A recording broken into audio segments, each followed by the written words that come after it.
चलिए स्टार्ट करते हैं इस वीडियो को। आज का सबसे पहला क्वेश्चन जो है, यदि 4 पर पावर 96 को 6 से विभाजित किया जाता है तो शेषफल क्या होगा। ध्यान से सुनिएगा। 4 पर पावर 96 को यदि 6 से विभाजित किया जाता है तो रिमाइंडर यानी शेषफल क्या होगा। यहाँ पे शेषफल ही पूछ रहा है। यहाँ पे 4 पर जो पावर 96 है उसका मान चेंज करके देखते हैं। ये जो पावर है, पावर का मान हम चेंज करके देखते हैं। पावर का मान 1 2 3 से स्टार्ट करते हैं। अगर 4 पर पावर 1 रखेंगे तो आएगा 4/6, और जब 4/6 करेंगे तो इसका शेषफल कितना आएगा। इसका शेषफल आएगा 4। क्यों? क्योंकि 4 को अगर 6 से विभाजित करेंगे करते हैं तो ये नहीं लगेगा, इसलिए 0 पॉइंट लग जाएगा। तो यहाँ पे 0 6 6 36 कटेगा तो आएगा 4। इसका शेषफल 4 है। अब 4 पर पावर 2 को रख के देख, 4 पर पावर 2 यानी 16। जब 16 को 6 से विभाजित करेंगे तब कितना शेषफल आता है।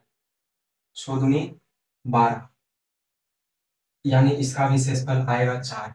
इसका भी शेषफल आएगा 4।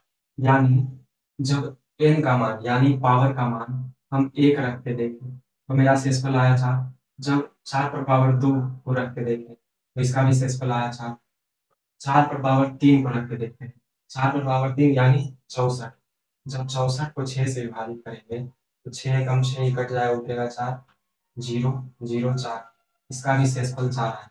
यानी जब 3 भी रख के देखें तो इसका भी शेषफल 4 आया। यानी यहाँ से हमें क्या पता चल रहा है कि n का मान, यहाँ पे पावर का मान 1 2 3 4 कितना भी रख देंगे तो इसका शेषफल हमेशा 4 आएगा। यानी 4 पर पावर 96 को अगर 6 से भी विभाजित करते हैं तो इसका भी शेषफल 4 ही आएगा। उसके बाद इसका अगला क्वेश्चन जो है वो कुछ इस टाइप का है, कुछ अगला क्वेश्चन इस टाइप का। इसको कैसे सॉल्व करेंगे। ये जो 37/13 है हम इस रूप में लिखते हैं। 37/13 को इस रूप में लिखते हैं। हम सबसे पहले 37/13 को क्या लिख सकते हैं। 13 दूना 26, यानी 2 इंटीजर 13 और ये हो जाएगा 11। क्या हम 37/11 को इतना नहीं लिख सकते। 13 में 26 और 26 में 11 जोड़ेंगे तो 37/13 आ जाएगा। और हम 11/13 को एकदम ध्यान से देख रहे हैं, हमें इतना को इस रूप में लाना है। यानी इसका अगला स्टेप करते हैं। 2 प्लस बटे 13/11, इसका अगला स्टेप ये है। 2 को हम बाहर निकाल दिए यानी 2 प्लस, बात बराबर है। या ऐसे लिखे या फिर ऐसे लिखे। 11/13 को 1/13/11 लिखे। यहाँ पे 11/13 और हम यहाँ पे 13/11 लिखे क्योंकि यहाँ पे एक ऊपर में आ गया था। 2 प्लस 1 बटा, जब 13/11 का पूर्णांक होता है इसका अगला स्टेप होगा 11 से कम 11 दूनी। अगला स्टेप में हम इतना को इतना के फॉर्म में लिखे हैं। 2 प्लस 2 प्लस ये है 1/13/11 को हम 1 पूर्णांक 2/11 लिखते हैं। अब इसके आगे इधर लिखते हैं 2 प्लस 1 बटे, ये 1 पूर्णांक 2/11, तो हम इसको 1 प्लस करके लिख सकते हैं। यहाँ भी हम वही किए थे, 2 पूर्णांक 11/13 को हम 2 प्लस करके लिखते हैं। और यहाँ पे 1 पूर्णांक 2/11 को 1 प्लस करके लिख दे रहे हैं। और ये 2/11 को 1/11/2 लिख सकते हैं क्योंकि ऊपर हम 1 दे दिए हैं तो ये पलट जाएगा, 2/11 ही हो जाएगा। बात बराबर है। उसके बाद अगला स्टेप हम यहाँ करते हैं। 2 प्लस 1/11/2 को हम पूर्णांक के रूप में लिखते हैं। 11/2 का पूर्णांक कौन सा होगा, 5 पूर्णांक बटा 2। हम इतना को इस फॉर्म में लिखते हैं। हमको इसी फॉर्म में लाना था, तो हम 37/13 को इस फॉर्म में लिखते हैं। यहाँ पे ध्यान दीजिएगा, 11/2 को 5 प्लस 1/2 लिखते हैं। 5 दूनी 10 और 1 11/2 बात बराबर है। हमसे यहाँ पे जेड का मान पूछा है। जेड का मान कितना हो जाएगा। सबसे पहले हम एक्स का मान निकालते हैं। एक्स का मान देखिए, 2 प्लस 1/x+1, 1/1+1, यानी एक्स का मान ये है। एक्स का मान 1। वाई का मान कितना है, वाई का मान है 5। वाई का मान है 5। और ये जेड का मान कितना है, जेड का मान कितना है, जेड का मान 2 हो गया। इसका आंसर 2 है। उसके बाद इसका अगला क्वेश्चन देखते हैं। के किस मान के लिए x-5 इतना बहुपद का एक गुणनखंड है। इसको कैसे सॉल्व करेंगे?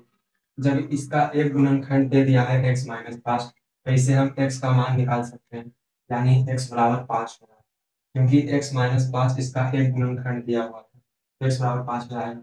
और हम ये 5 का मान इसमें रखते हैं तो हमें k का मान निकल जाएगा, और इसको हमेशा 0 करके लेके चलेंगे क्योंकि हमें k का मान निकलना है। जब x का मान हम यहाँ पे रखेंगे तो ये हो जाएगा 125, क्योंकि 5 के क्यूब 125, -3x² यानी -3 इंटू x² का मान 25, और 25 दिया 75, प्लस kx यानी k का मान निकालना है। 125 माइनस 75 अगर -10 करेंगे तो आएगा 5k, इसको इसको जोड़ के आएगा, इधर आएगा तो आएगा -40, और k का मान निकालना है तो k का मान हो जाएगा मेरा -8, इसलिए k का मान -8 आंसर हो जाएगा। अब इसका अगला क्वेश्चन देखते हैं। ये थोड़ा सा सॉल्यूशन है, लेकिन इसमें भी अगर दिमाग लगेगा तो इसमें भी कुछ नहीं। जैसे 5 प्लस रूट 10 है, तो इसको हम ऐसे ही रहने देते हैं, बस 2 स्टेप में बन जाएगा। 5 रूट 5 और 2 रूट 20, 5 रूट 5 को हम ऐसे ही रहने देते हैं, 2 रूट 20 को रूट 20 को हम बाहर निकालते हैं, 5 चौका 20, यानी यहाँ से 4 निकलेगा, 4 निकलेगा तो 2 हो जाएगा, यानी -4√5, क्योंकि यहाँ से 4 निकलेगा लेकिन बाहर तो 2 ही आएगा, तो 2 से गुना हो जाएगा तो 4 आएगा, और अंदर में √5 बचेगा। और -√32 को हम 4√2 लिख सकते हैं, क्योंकि 16 दूनी 32 होता है, तो 16 बाहर निकलेगा तो 4 आएगा। उसके बाद √50 को हम क्या लिख सकते हैं? √50 को हम 5√2 लिख सकते हैं, √50 को हम 5√2 लिख सकते हैं। इसका अगला स्टेप में आंसर आ जाएगा। जैसे 5 प्लस √10, ये तो ठीक है, 5√5 में से 4√5 चल जाएगा, कितना बचेगा? यहाँ पे √5 बचेगा, और यहाँ पे 5√2 में से 4√2 चल जाएगा, तो यहाँ भी √2 बचेगा। अब 5 प्लस √10 से हम √5 कॉमन ले लेते हैं, यहाँ से √5 कॉमन ले लेंगे, तो यहाँ पे कितना बचेगा? √5, और यहाँ पे कितना बचेगा? प्लस √2, और नीचे में पहले से क्या है? √5 प्लस √2 है, इससे ये कट जाएगा, बराबर √5 आंसर आ जाएगा, क्योंकि यहाँ से जो √5 कॉमन लिए, इसको 5 को √5 गुणे √5 लिख सकते हैं, और √10 में तो √5 भी है और √2 भी है, जिसमें एक √5 निकल गया तो एक √2 बच गया, और दोनों कट जाएगा तो √5 आंसर हो जाएगा। उसके बाद इसका अगला क्वेश्चन को देखते हैं। ये थोड़ा सा दिमाग वाला क्वेश्चन है। इसमें इतना को गुना करने पर इकाई अंक का कौन सा होगा, ये पूछ रहा है, तो हम इसको 81 गुना 82 गुना डॉट डॉट डॉट करके लिख दे रहे हैं, और इसमें 90 भी तो आएगा, क्योंकि 81 से स्टार्ट हो रहा है और 99 पर जाके समाप्त हो रहा है, यानी बीच में कहीं ना कहीं 90 गुना होगा, डॉट डॉट डॉट 99, बीच में कहीं ना कहीं 90 गुना होगा, और 2 गुना 1 ऐसे ही तो गुना होता है, लेकिन बीच में अगर 0 आ गया तो ये तो सबको 0 कर देगा, जैसे कि 2 × 2 और 9 × 18, जब 18 में 0 से गुना करेंगे तो ये तो 0 कर देगा, यानी इसका आंसर 0 हो जाएगा। और इसी तरह की वीडियो को देखने के लिए नोटिफिकेशन को ऑन कर लीजिए।